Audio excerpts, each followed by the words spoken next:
L'Éternel Dieu fit pousser du sol des arbres de toute espèce, agréables à voir et bonnes à manger, et l'arbre de la vie au milieu du jardin, et l'arbre de la connaissance du bien et du mal. Nous mangeons des fruits des arbres du jardin, mais quant aux fruits de l'arbre qui est au milieu du jardin, Dieu a dit, vous n'en mangerez point, et vous n'y toucherez point, de peur que vous ne mouriez. Et voici ce que Dieu dit. Empêchons-le maintenant d'avancer sa main, de prendre de l'arbre de vie, d'en manger et de vivre éternellement.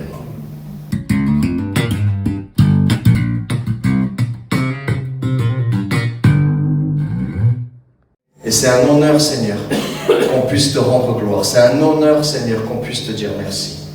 Parce qu'aucun d'entre nous ne méritions d'être là. Et toi, dans ta grâce, tu nous as choisis et tu as choisi chaque personne ici présente afin qu'elle soit ici aujourd'hui. Personne ne peut dire ça vient de moi. Tout vient de toi, Seigneur. Aussi, j'amène toutes pensées qui sont captivées à autre chose à l'obéissance et à la soumission du Seigneur Jésus-Christ. Je renverse raisonnement, hauteur, forteresse, tout ce qui s'oppose au règne de Dieu, à l'avancée du royaume de Dieu, à la connaissance de Dieu et à son incarnation dans un corps, le nôtre, tout comme Dieu s'est incarné dans un corps, Jésus-Christ. Je te bénis, Papa. Merci pour le Saint-Esprit qui est libre. Je prie, Saint-Esprit, que rien ne t'attriste au milieu de nous. Et si quelque chose t'attriste et t'empêche d'être libre, je te demande pardon en tant qu'autorité dans cette Église, pour chaque personne ici présente et pour ceux qui vont écouter sur Internet. Je te demande pardon pour tout ce qui peut freiner et t'empêcher d'agir, Seigneur. Je prie que tu puisses être libre, de nous toucher dans les profondeurs de notre être, déraciner ce qui doit être déraciné, détruire ce qui doit être détruit, consumer ce qui doit être consumé et bâtir ce que tu veux bâtir. Père, au nom de Jésus, à toi toute la gloire. Amen. Amen.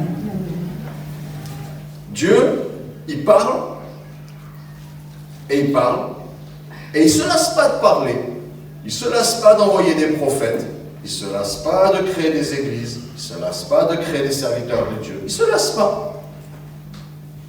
Il se dit, à un moment, ils vont écouter. À un moment, ce qu'ils vont écouter va susciter la foi et va créer une révolution dans leur cœur. Et ils vont changer. Ils vont devenir comme j'ai prévu qu'ils deviennent.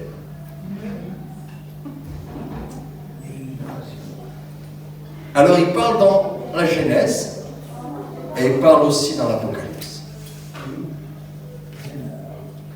Genèse, chapitre 2, du verset 7 à 9. L'Éternel Dieu forma l'homme de la poussière de la terre. Bonjour les bien-aimés. Il souffla dans ses narines un souffle de vie, et l'homme devint un être vivant. Puis l'Éternel Dieu planta un jardin en Éden, du côté de l'Orient. Et il y mit l'homme qu'il avait formé. L'Éternel Dieu fit pousser du sol des arbres de toute espèce, agréables à voir et bonnes à manger, et l'arbre de la vie au milieu du jardin, et l'arbre de la connaissance du bien et du mal. Et mon message aujourd'hui pourrait s'appeler « Il y avait deux arbres ». Dieu crée l'homme et il crée tout pour lui. À la base, Dieu crée l'homme pour être en relation avec lui. C'est difficile à comprendre quand on ne connaît pas Dieu. Et même quand on le rencontre, on a du mal à se dire qu'on mérite d'avoir cette relation directe avec le Créateur du ciel et de la terre, et qu'on veut se mettre tout plein d'intermédiaires, et les intermédiaires aux intermédiaires, et quelques hommes au milieu, alors qu'on a vraiment accès à Dieu. Mais Dieu nous a créés pour être en relation avec lui. On a été créés comme ça. Cherche pas une autre manière de vivre. Tu as été créé pour Dieu, par Dieu, et tout ça vient de Dieu. Et ce n'est pas un effort que tu as à faire, c'est son désir. L'oiseau ne fait pas d'effort pour voler. Et le poisson ne fait pas d'effort pour nager. Il est poisson, il est oiseau. Dieu l'a créé comme ça. Toi, tu es un être humain. Tu as été créé pour Dieu, pour être en relation avec Dieu. Le souffle qui t'a donné la vie à la création d'Adam, c'est l'Esprit du Seigneur. Le fameux Saint-Esprit qui est descendu à la Pentecôte. Le souffle de Dieu, la vie de l'Esprit qui transforme une matière morte en matière vivante, qui ressuscite Lazare, qui ressuscite Jésus et qui crée les choses, l'homme à partir de la poussière du sol.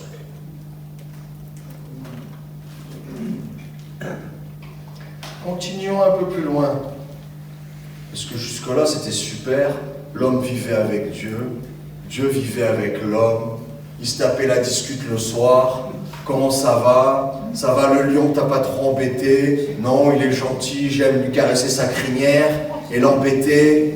Le tigre, j'aime lui faire des chatouilles sous les pattes. Hein? Et la gazelle, ça va, court pas trop vite. Et les framboises, ça pousse bien, ouais, ça pousse tout seul, c'est merveilleux ton jardin, Seigneur. Comment ça va? Ouais, ça va super bien. Et voici Genèse 3, versets 1 à 3. Le serpent était le plus rusé de tous les animaux des champs que l'Éternel Dieu avait fait. Il dit à la femme, Dieu a-t-il réellement dit, vous ne mangerez pas de tous les arbres du jardin? La femme répondit, nous mangeons des fruits des arbres du jardin, mais quant aux fruits de l'arbre qui est au milieu du jardin, Dieu a dit, vous n'en mangerez point, et vous n'y toucherez point, de peur que vous ne mouriez. Oh, les règles dans le jardin, elles sont simples. Il y a un truc à ne pas faire. Tout le reste, tu peux t'éclater. Adam et Ève, ils s'éclataient grave. Ils faisaient ce qu'ils voulaient, où ils voulaient, tout seuls. Personne ne les matait. Ils avaient tout le jardin pour eux tout seuls.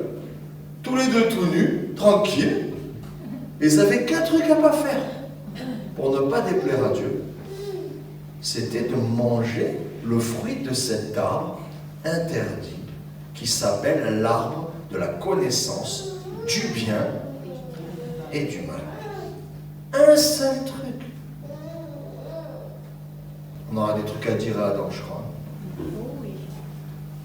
Un seul truc à ne pas faire. Comme vous savez, Adam et Ève ont croqué cet arbre. Ils se le sont laissé séduire. Et la règle a été transgressée. Et la vie que l'être humain mène depuis, c'est la vie un tas de poussière qui est un peu amalgamé à peu près comme il faut, qui fonctionne à peu près bien, avec une trace d'un élan, d'un souffle que Dieu lui a donné au départ il y a très longtemps, et il se débrouille un peu avec ça, titubant, et il vit quelques dizaines d'années. Il est soumis au péché, à la malédiction, à la souffrance, aux maladies, aux douleurs, aux malheurs. Et puis, il retourne à la poussière. Mais écoutez la réaction de Dieu quand Adam et Ève ont mangé le fruit de l'arbre. Déjà, écoutez, vous allez sentir à l'intérieur de vous ce que ça fait que de manger l'arbre. Les yeux de l'un et de l'autre, Adam et Ève, s'ouvrirent. Ils connurent qu'ils étaient nus. Et ayant cousu des feuilles de figuier, ils s'en firent des ceintures. Alors ils entendirent la voix de l'Éternel, Dieu qui parcourait le jardin vers le soir, et l'homme et sa femme se cachèrent loin de la face de l'Éternel Dieu, au milieu des arbres du jardin. La relation avec Dieu est cassée. L'homme a peur de Dieu. L'homme comprend la faiblesse de qui il est, de comment il a été fabriqué. Une fois perdu la gloire de Dieu dans sa vie, il n'est plus rien. Et il a peur de Dieu et s'enfuit. Oh. Seigneur Jésus. Aïe, aïe, aïe. L'Éternel Dieu dit, voici, l'homme est devenu comme l'un de nous, pour la connaissance du bien et du mal. Ouais, parce que Satan, c'est un arnaqueur. Il leur a dit, vous allez être comme Dieu. Et en fait, ils n'ont eu qu'une information, la connaissance du bien et du mal, et aucune capacité de le gérer. Donc, ils sont devenus comme Dieu dans le domaine de la connaissance du bien et du mal. Elle était là, l'arnaque. Et désobéissant à Dieu, le souffle de vie s'est retiré. Dieu avait raison. Si tu manges du fruit de cet arbre, tu vas mourir. Et voici ce que Dieu dit. Empêchons-le maintenant d'avancer sa main, de prendre de l'arbre de vie, d'en manger et de vivre éternellement. Et l'Éternel Dieu le chassa du jardin d'Éden pour qu'il cultivât la terre d'où il avait été pris. C'est ainsi qu'il chassa Adam et il mit à l'orient du jardin d'Éden les chérubins qui agitent une épée flamboyante pour garder le chemin de l'arbre de la vie. L'homme s'est débranché de Dieu, il a peur de Dieu, il n'a plus de connexion, il a perdu le jardin d'Éden, ça veut dire la gloire de Dieu, le royaume de Dieu sur la terre. La mort est rentrée en lui, le souffle de Dieu s'en va. Et là, pour pas que l'homme reste coincé éternellement dans cet état, Dieu l'éloigne d'un autre arbre qui était le plus intéressant des arbres. L'arbre de la vie. Celui-là, quand tu le manges, tu deviens éternel. Celui-là, quand tu le manges, tu as la vie éternelle.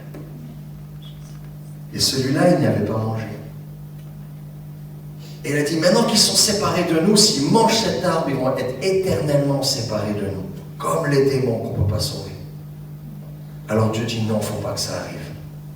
Et qu'est-ce qui se passe? Il y a des anges avec des épées de feu qui sont là pour tuer quiconque va s'approcher de l'arbre de la vie.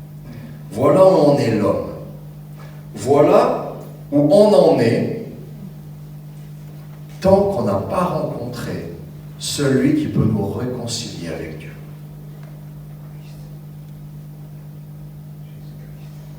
Jésus-Christ. Amen. Alléluia.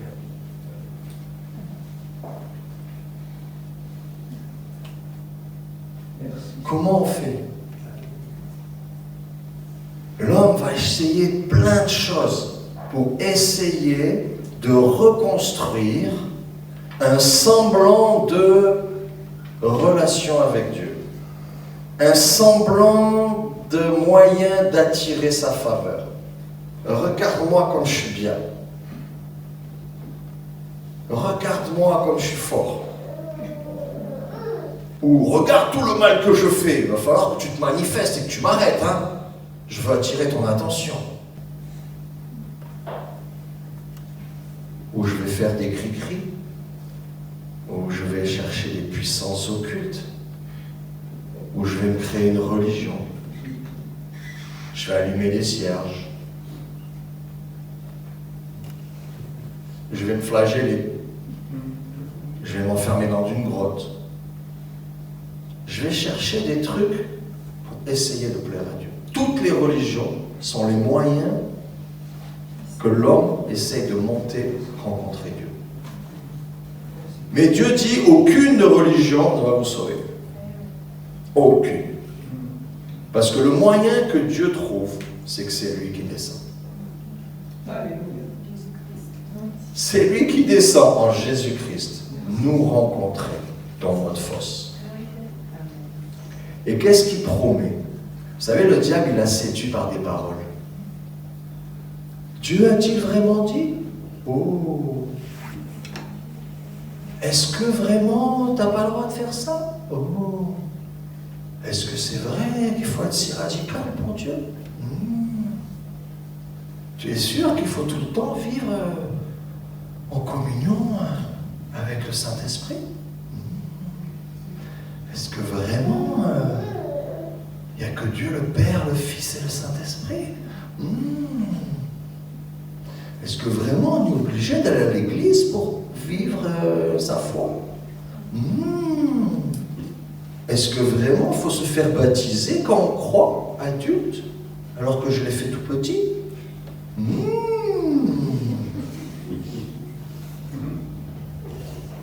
Est-ce que vraiment il faut demander pardon et confesser son péché quand on se rend compte qu'on a transgressé une loi de Dieu, même si c'est la 227 millième fois?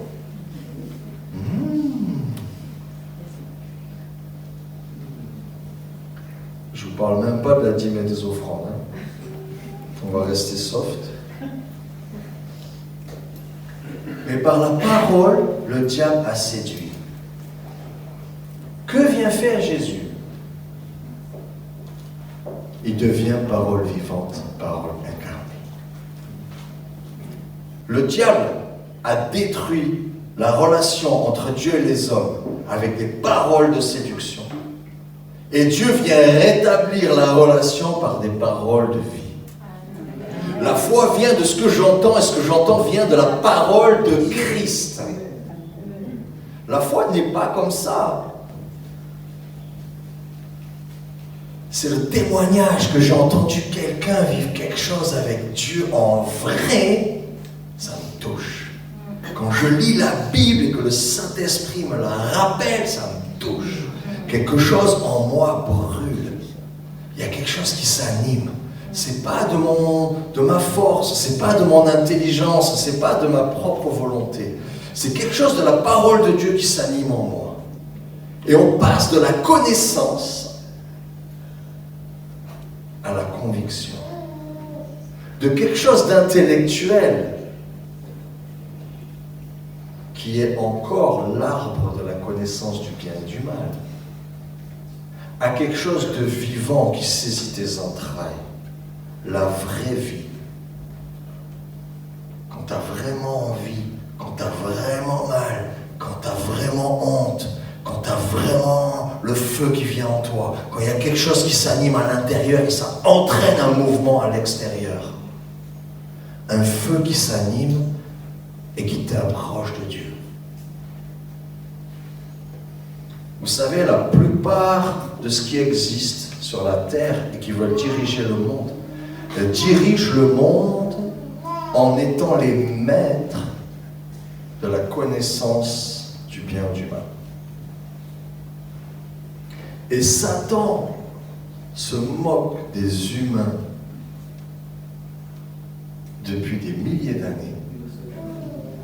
Parce qu'il y a ceux qui disent, moi je sais c'est quoi le bien, c'est ça que je veux faire, et je vais l'imposer aux autres. Et il y a ceux qui disent, moi le mal ça me plaît, quand je le pratique ça me donne beaucoup d'avantages, et je vais me battre contre ceux qui veulent le bien. Ainsi les êtres humains ont le choix, maintenant qu'ils sont contaminés de la connaissance de l'arbre du bien et du mal, ils ont le choix entre choisir la branche du bien ou la branche du mal. Et on a la guerre sur la terre. Et il y a un combat entre le bien et le mal. Alors quand on est petit, on dit « ouais, je vais faire le bien ». Puis après, tu découvres tous tes plaisirs personnels et tu dis « l'autre côté, pas mal non plus ». Et puis tu cherches un petit compromis, tu te places sur une branche adjacente, un peu entre les deux. Mais tu es toujours sur cet arbre-là. Les gens qui veulent faire le bien, et qui le font, et qu'on dit, mais oh là là, on leur donnerait le ciel sans confession. Vous connaissez cette expression? Ces gens bien là, magnifiques. Et puis les pires êtres humains, qu'on n'a qu'une envie, c'est même quand tu es chrétien, tu as juste envie de les broyer et de les enterrer dans ton jardin. Eh bien les deux en fait ils sont perdus et ils meurent. Aucun des deux ne peut accéder au paradis, au royaume de Dieu, en passant par la branche de la connaissance de l'arbre, du bien ou du mal. Et c'est une révolution. Parce que tous les hommes, à travers leur religion, cherchent à définir un bien et à s'y tenir. Et aucun n'y arrive, et aucun ne rencontre Dieu. Aucun ne retrouve cette relation avec Dieu. Que mon jardin devient verdoyant, que la nature n'est plus hostile, et que ma relation avec Dieu est bonne, et que j'ai plus peur, et que je suis en paix, et que j'ai la joie, et que je sais que Dieu est avec moi, et que je sais que Dieu est pour moi. Personne ne peut trouver ça à travers cette connaissance-là. Il y a quelque chose en nous qui doit mourir. Ce virus de la connaissance du bien et du mal. Alors maintenant, c'est encore plus facile. On a l'intelligence artificielle. Ça veut dire qu'avant, il fallait travailler dur pour être maître de la connaissance du bien et du mal. Maintenant, tu fais un clic, en 2 secondes, tu es le roi du monde. Tu sais tout. Tu sais tout. Cet arbre est devenu le pilier central de la civilisation humaine, qui est une civilisation babylonienne, perdue. Et Dieu dit, j'ai notre solution. Il arrive comme parole, il nous convainc par sa parole. Et qu'est-ce qu'il nous promet? Est-ce qu'il nous promet qu'il faut être super intelligent et avoir beaucoup étudié, et quand on est très très fort et qu'on sait tout, alors là, peut-être tu as un examen à la fin, et si tu as plus que la moyenne, tu passes dans le camp des sauvés. Est-ce que c'est ça le plan de Dieu? Non. Dieu court-circuite cet accès à la connaissance du bien et du mal. Il fait un truc qui effraie tous les sages et les puissants et les leaders de ce monde. Il fonctionne par la foi. Un simple enfant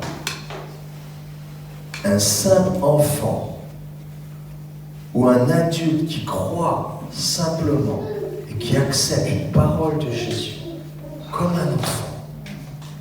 Tu l'as dit, je crois. Il se met à le vivre en vrai.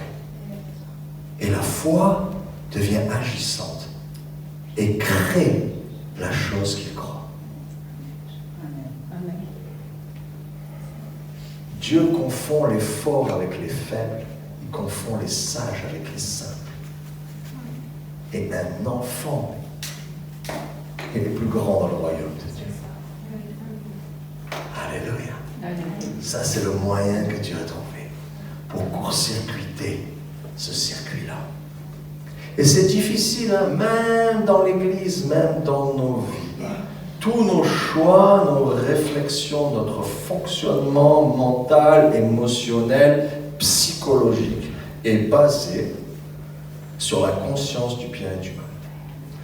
Et on est dans des réflexions pas possibles,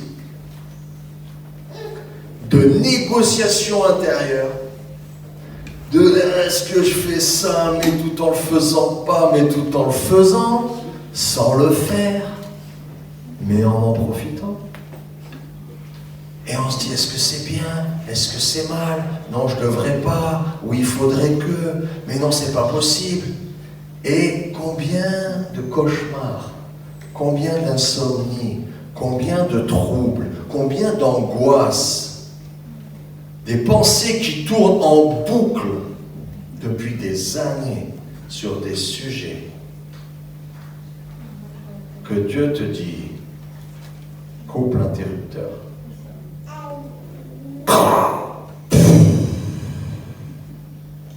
Mon fonctionnement n'est pas là-dedans. Mon fonctionnement, c'est la foi. Je crois, ce que Dieu dit, je le fais. Ma seule interrogation, c'est Saint-Esprit, c'est bien toi? Je vais voir, Je connais Dieu. À force d'avoir une relation avec lui, je connais Dieu. Est-ce que c'est lui? Il est comme ça, mon Dieu? Ouais, ça ressemble à sa personnalité. Est-ce que Jésus l'a dit? Est-ce que forcément c'est compatible et en totale adéquation avec la parole de Dieu en Jésus-Christ? Oui, la parole de Dieu le dit aussi. Jésus l'a enseigné. Est-ce que le Saint-Esprit m'atteste ça en moi et me le dit? Oui. Alors tu t'en fous que quelqu'un te dise si c'est bien ou si c'est mal. Ce que Dieu veut, c'est que tu obéisses à lui. Parce que le bien et le mal, le péché, ce n'est plus mentir, voler, tuer. Le péché originel, c'était de fonctionner avec ce fruit de l'arbre de la connaissance du bien et du mal. Et Dieu vient détruire ça en disant maintenant, tu vas marcher par la foi. Amen. Mon juste vivra par la foi. Amen. Et sans la foi, il est impossible de plaire à Dieu. Normal, tout ce qu'il te donne, il n'y a que la foi pour l'attraper. Si tu n'as pas la foi, tu es comme un enfant qui n'a pas de bras et devant plein de gâteaux, quoi. Tu dis, je veux les manger, mais j'ai pas de bras. Pas de bras, pas de chocolat.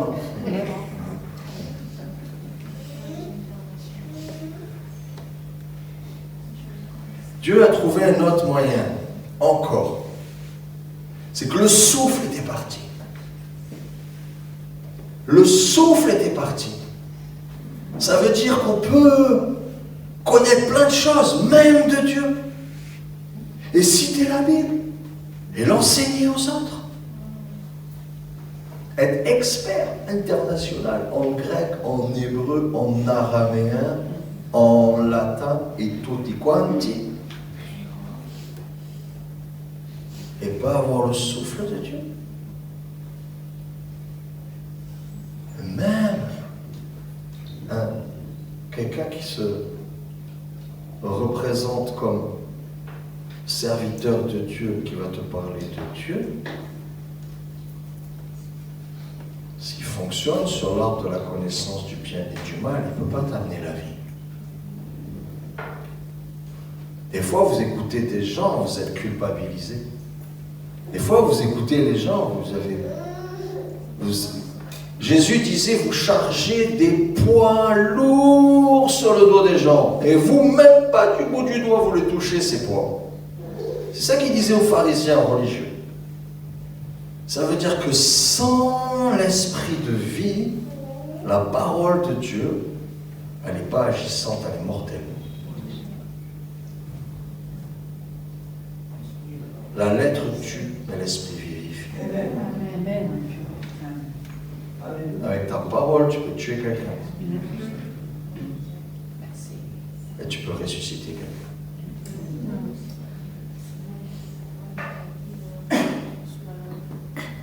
Dis une parole, Seigneur, et mon serviteur sera sauvé. Alléluia. Une parole. Les gens de foi disaient ça. Ils rencontraient Jésus, il fait non, ne te déplace pas. Dis un mot. Moi, je sais. Toi, tu parles ici, là-bas, ça arrive. Je sais qui est le maître. Je sais qui a tout compris. Je sais qui connaît. Je sais qui a le pouvoir. Je sais qui a l'autorité. Je sais qui règne dans l'univers. C'est pas tout ce qu'on m'a dit des grands savants et des grands théologiens et des grands intellectuels et des grands puissants et des grands sorciers et des grands ceci et des grands cela. Il y avait un petit Jésus là qui payait pas de mine, mais lui quand il parlait, les choses arrivaient. Lazare sort. Et Lazare, mort depuis 4 jours, sortait vivant. Parce qu'il avait le souffle. Il incarnait la vie. Et Dieu dit à celui qui croit, si tu lui demandes, il te donnera le Saint-Esprit. Vous, parents méchants, vous savez donner des bonnes choses à vos enfants. Si tu demandes un œuf, il ne te donne pas un scorpion. Si tu demandes un poisson, il ne te donne pas un serpent. Donc si toi, tu demandes à Dieu le Saint-Esprit, il te le donnera. Si tu demandes l'Esprit Saint qui est bon, il ne te donne pas quelque chose de mauvais. Il ne va pas te donner un esprit méchant. Il ne te donne pas un démon. Quand tu demandes, que tu crois en Jésus, que tu demandes le Saint-Esprit, il ne t'envoie pas un serpent ni un scorpion. Parce que le moyen de retrouver la vie, c'est de recevoir ce souffle. La différence entre l'intellect et la vie, c'est le souffle. Quand l'Esprit de Dieu vient en toi, tu deviens vivant. Et ta connaissance, il ne change rien. Tu peux être un ignorant. Tu peux être un ignorant.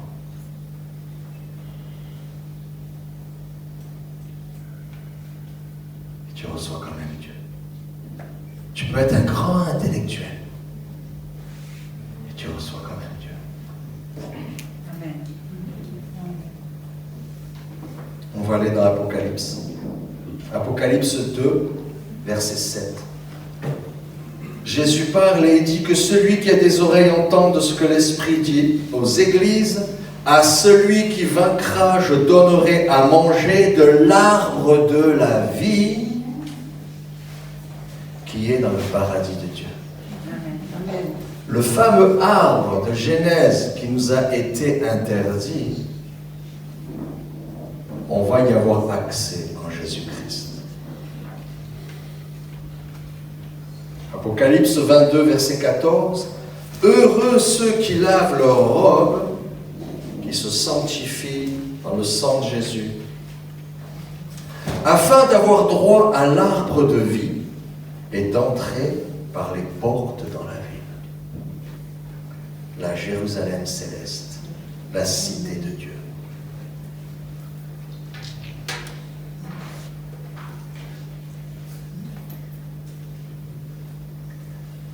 Par la parole, on a la foi, par la foi, on a accès à Dieu. On peut recevoir le souffle de Dieu. On peut recevoir Jésus-Christ le Sauveur. On peut être réconcilié, rebranché avec ce Dieu. Et ça ne passe pas par l'intellect. Il y a quelque chose en nous qui doit mourir de notre fonctionnement basé sur la connaissance du bien et du mal. On ne peut pas le faire de force. C'est Dieu qui le fait. C'est Dieu qui vient le faire. Mais si tu crois dans ton cœur que Dieu peut le faire, il va le faire. Dieu veut aujourd'hui déraciner quelque chose qui vient de l'arbre de la connaissance du bien et du mal. Il veut nous débrancher d'un fonctionnement qui est inné en nous depuis Adam, chez tous les êtres humains, et que c'est l'origine de notre péché. C'est la source qui nous conduit à pécher, à nous séparer de Dieu. Et Dieu veut qu'on marche par la foi, avec son esprit. Et si un enfant peut recevoir l'Esprit de Dieu parce qu'il croit simplement cette parole, pourquoi ne pas faire comme lui? Pourquoi ne pas croire qu'aujourd'hui Dieu nous a choisis tous pour recevoir son Esprit? Que cette connaissance de Dieu n'est pas intellectuelle. Cette connaissance de Dieu, elle est dans tes entrailles. Elle va venir dans ton être tout entier. Elle va illuminer les yeux de ton cœur. Elle va te donner d'avoir le souffle de vie. Et de commencer à marcher sur un chemin qui, si tu vas jusqu'au bout, si tu es vainqueur, te donnera de manger définitivement de l'arbre de la vie éternelle. C'est ça que Dieu nous propose. La foi chrétienne n'est pas une base de connaissances et de rituels. Elle est une acceptation d'une parole simple qu'un enfant peut comprendre. Mes péchés me séparent de Dieu. Et les péchés, je peux en faire une liste, mais à la base, c'est que je fonctionne tout le temps sur cette histoire de bien et de mal. J'ai quelque chose en moi qui ne fonctionne pas bien, que je le veuille ou pas. J'ai besoin que Dieu vienne en moi changer des pièces, changer des branchements. Il y a des déconnexions à faire et des reconnexions à faire. Il veut nous débrancher de cet arbre et nous rebrancher sur Dieu pour qu'on ait la vie. Et ça, il n'y a que que le Saint-Esprit qui peut le faire. Amen. Qui veut simplement vivre ça? Qui veut saisir ça par la foi? Fermez les yeux. Fermez les yeux. Juste, en vérité, il y a la connaissance de Dieu. Il y a la rencontre avec Dieu. Il y a cette idée folle que j'ai le droit de parler à Dieu qui va me parler, alors que je suis qu'un être humain insignifiant parmi des milliards et que lui, il est le grand Dieu qui a créé l'univers. Mais lui, il dit que c'est possible et que c'est ça qu'il veut faire. Et ça, tu peux le recevoir. Tu peux recevoir aussi ta guérison. Tu peux recevoir ta délivrance. Tu peux recevoir la conviction. Un changement de vie radical. Tout ce qui t'irrite en toi, qui t'a fait échouer depuis que tu es né, peut changer en un instant. Appelle-le. Je vais faire cette prière et si vous le faites avec moi, vous pouvez. Père éternel, au nom du Seigneur Jésus-Christ, ton Fils, qui est mort sur la croix pour moi, pour que je sois réconcilié avec toi. Je reçois aujourd'hui cette réconciliation par la foi. Je n'ai pas besoin de tout comprendre. Juste je t'aime. J'ai envie de changer. J'ai envie que tu viennes me réconcilier à l'intérieur. J'ai envie que tu changes mon fonctionnement. Que tu amènes la vie en moi. Que tu me donnes ta paix. Que tu me donnes ta joie. Que tu me donnes la guérison. Je le reçois maintenant. Viens, manifeste-toi. Je n'ai rien pour te plaire. Je n'ai pas pu faire d'efforts. J'ai échoué dans bien des domaines. Et je viens comme un enfant. Et je me dis pourquoi pas. Pourquoi pas aujourd'hui? Tu changerais pas ma vie. Et je te dis merci. Je veux te dire merci d'avance. Parce que c'est une manifestation de la foi. D'être reconnaissant pour quelque chose qu'on n'a pas encore eu. Et par cet acte, je te reçois maintenant. Maintenant, c'est moi qui vais prier. Saint-Esprit, merci de balayer cette salle. Merci de visiter chacun. Merci de donner à chacun exactement ce dont il a besoin. Que toute connexion dans le fonctionnement, dans la connaissance de l'arbre du bien et du mal, que toute forme de tourment dans les pensées, que toute insomnie, que tout trouble psychologique, que toute angoisse, que toute limitation soit brisée maintenant dans la puissance du nom de Jésus. J'appelle l'incarnation et la vie du royaume de Dieu. La vie de l'Esprit de Dieu. L'Esprit est disponible. Seigneur, l'Esprit est disponible. La guérison est disponible. Pourquoi quelqu'un qui vient sur la terre se faire torturer à notre place pour dire je paye le prix, ne nous donnerait-il pas tout ce qu'il a dit d'autre dans notre vie? Il a dit qu'il allait mourir pour nous. Ne va-t-il pas nous donner aussi la guérison alors qu'il l'a dit? Il a dit qu'il souffrirait pour nous. Ne va-t-il pas nous donner la vie éternelle comme il l'a dit? Il a dit qu'il serait crucifié et qu'il serait 3 jours dans le séjour des morts pour nous. Ne va-t-il pas nous donner son esprit? Oh Jésus, merci. Alléluia. Alléluia. Merci Jésus. Alléluia. Amen. Et maintenant, j'aimerais appeler quelqu'un qui a fait cette démarche depuis un peu plus de 25 ans Il y a entre 2 et 12 baptêmes par an à travers cette église et on rend gloire au Seigneur pour tout ce qu'il a fait avec les pasteurs qui nous ont précédés. Sauf une année,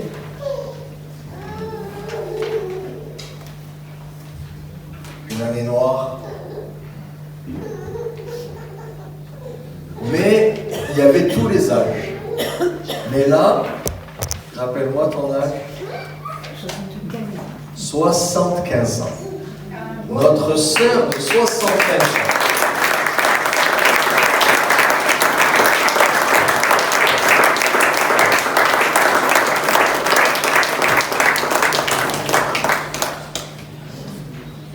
Alléluia.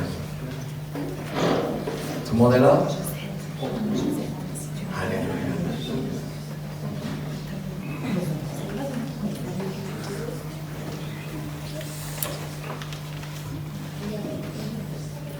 Et sans la canne, s'il vous plaît.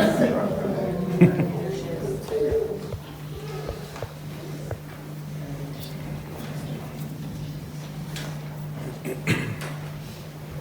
peux y aller? Ouais. Parle bien dans le micro. Oui. Bonjour. D'abord, je voudrais dire que je suis honorée et heureuse d'être parmi vous. Pardon, d'être parmi vous. Je vais vous parler d'abord de mon parcours, puisque j'ai une longue vie, et puis de ce fameux carrefour où tout, d'un coup, tout s'est mis à changer. D'abord, mon parcours. J'ai été baptisée bébé, comme la plupart des gens. J'ai toujours connu Jésus. Sans lunettes, hein? Alléluia, sans canne et sans lunettes. Depuis mon enfance,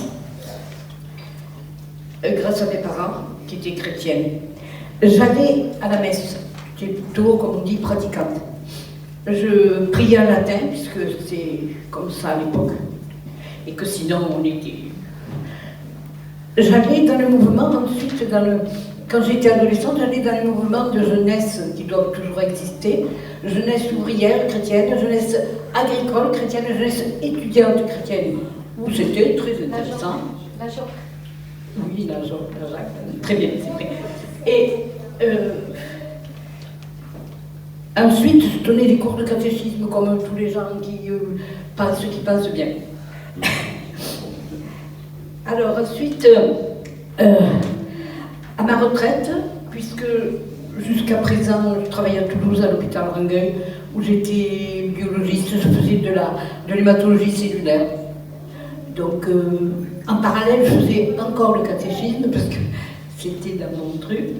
Et quand je me suis retrouvée à la retraite, j'ai senti j'ai vécu une sorte de désert spirituel. Et donc, je recherchais la vérité, peut-être. Je recherchais Dieu, je ne sais pas. En tout cas, j'étais dans une sorte de désert. Et donc, c'est à ce moment-là que j'ai rencontré les témoins de Jéhovah. Et je suis restée des années avec eux, sans pour autant me faire baptiser, parce qu'il y avait des choses dans l'idéologie qui me choquaient. Exemple, appeler Dieu par son nom, Jéhovah, ça me choquait. Et ensuite, la nature de l'Esprit Saint ne m'a jamais été bien dévoilée.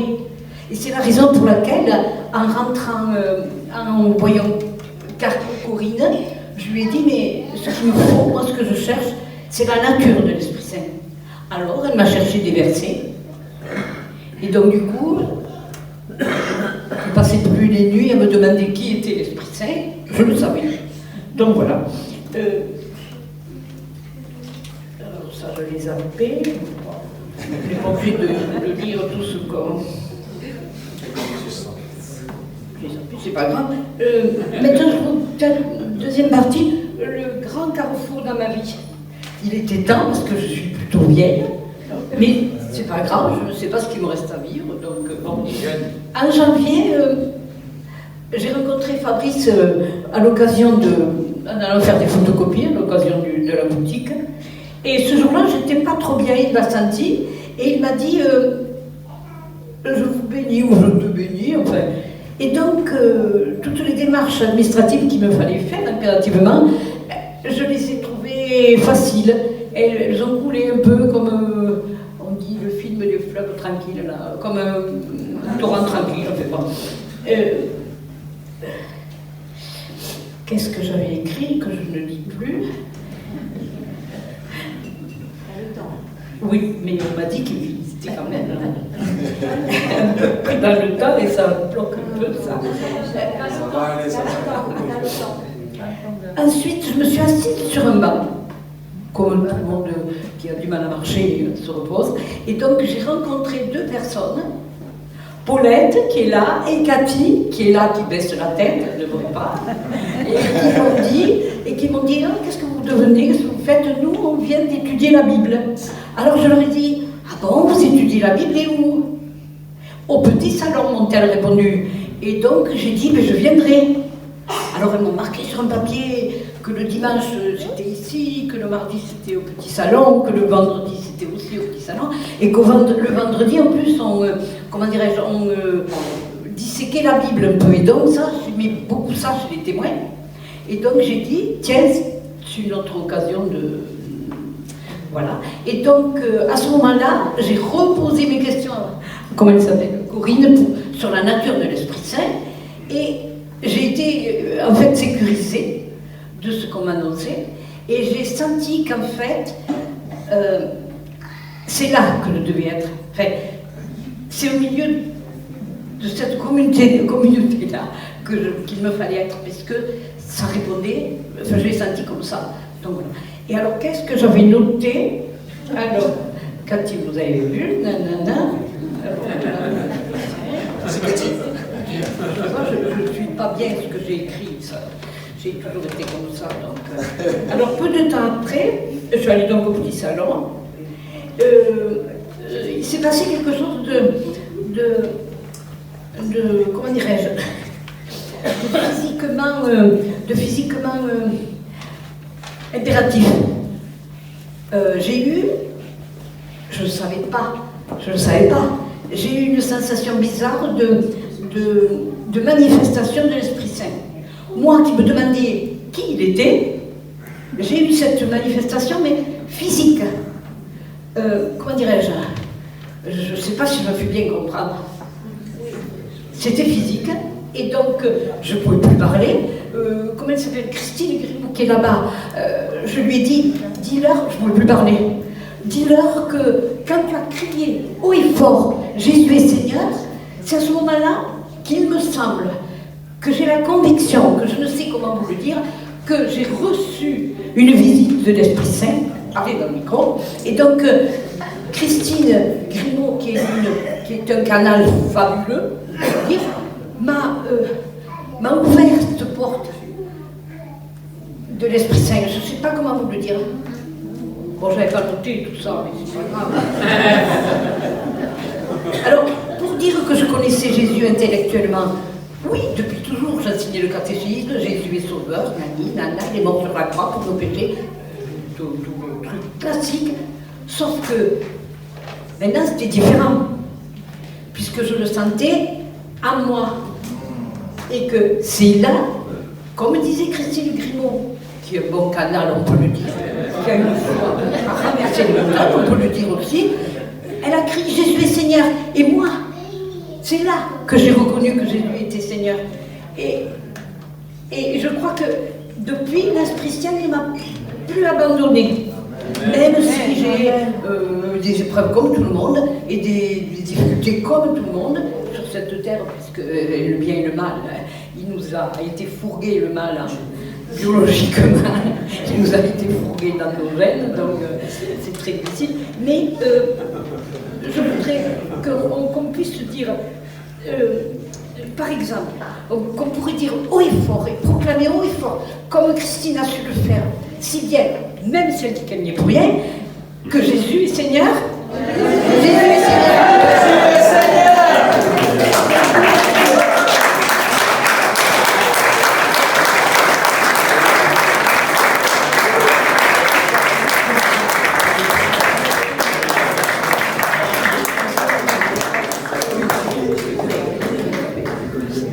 ta vie.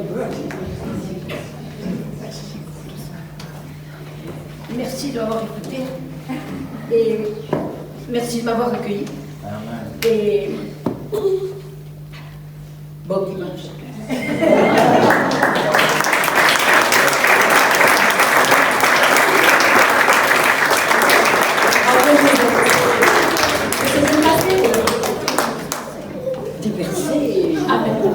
Moi, je voulais juste te remercier, Josette, pour ce témoignage, pour qui tu es.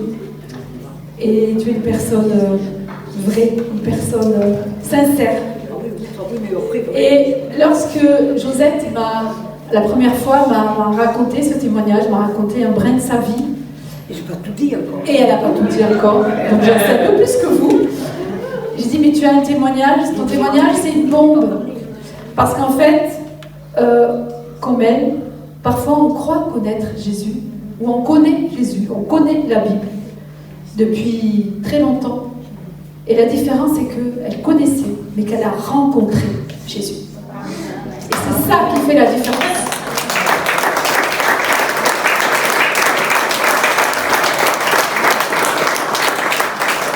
Ce n'est pas... Tout le monde l'a rencontré. Oui, mais c'est pas... Ah mais on ne sait pas.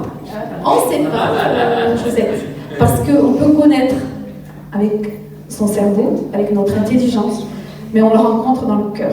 Donc on ne sait pas, mais moi je ne connais pas tous les cœurs. Il est aussi physique. Et bien aussi, et aussi physique. Oui, tout à fait. Donc merci beaucoup. Et alors tu restes ici parce que tu as choisi un chant, et j'invite donc les louangeurs, tous les chantres qui sont là. Tiens, je te donne le micro, comme ça tu pourras chanter. Le Seigneur est fidèle. Faites toutes choses ensemble. Donc,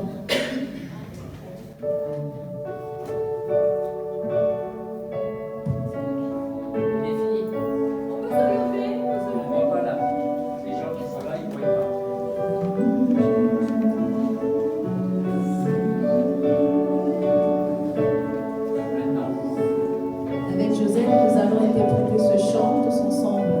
La voix du bon berger.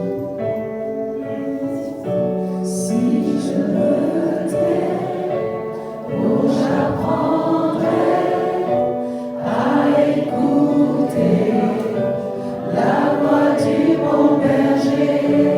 Quand je l'entends, oh, je comprends qu'il a payé pour ma liberté.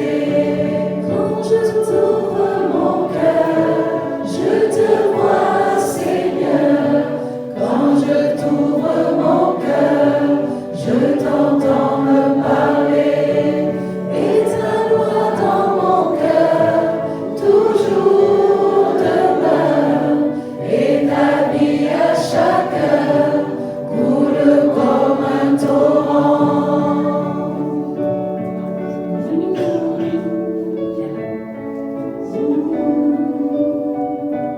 Quand je t'ouvre mon cœur.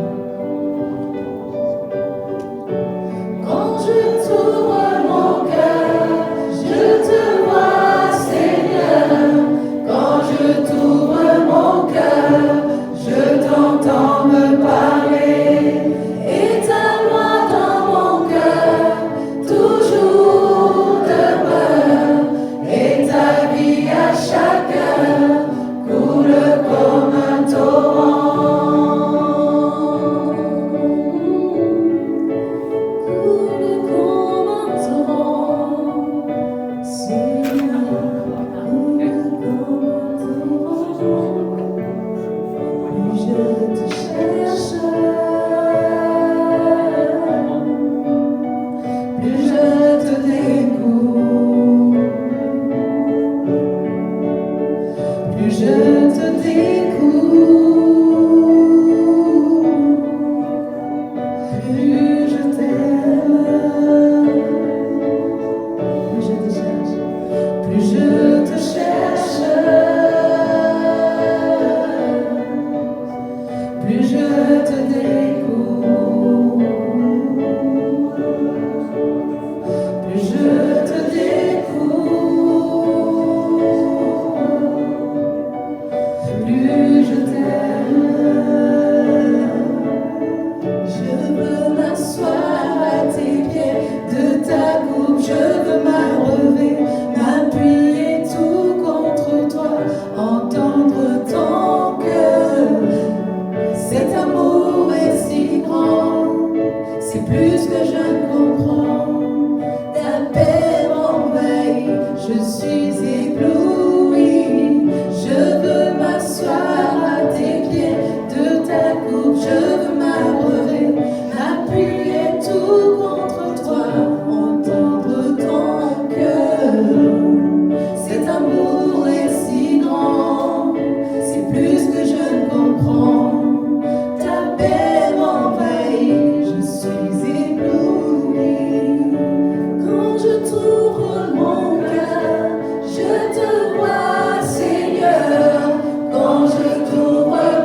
je te cherche, plus je te découvre, plus je te découvre, plus je t'aime, plus je te cherche, plus je te cherche.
Alors vous êtes témoins devant Dieu et devant les hommes.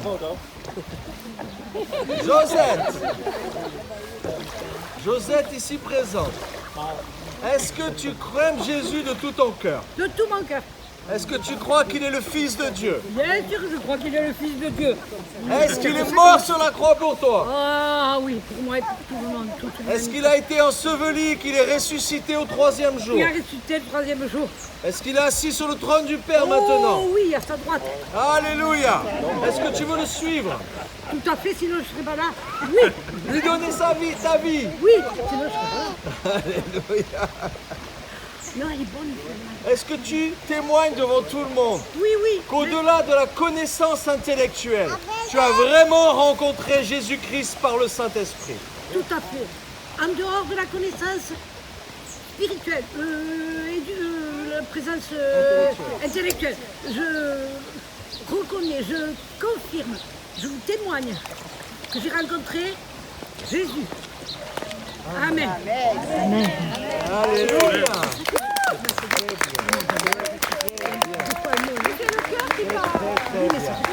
Est-ce que tu es prête maintenant? Oui. Alors, oui. Viens me tenir. Alors sur la confession de ta bouche, sur ton témoignage, nous te baptisons Au nom du Père, du Fils et du Saint-Esprit.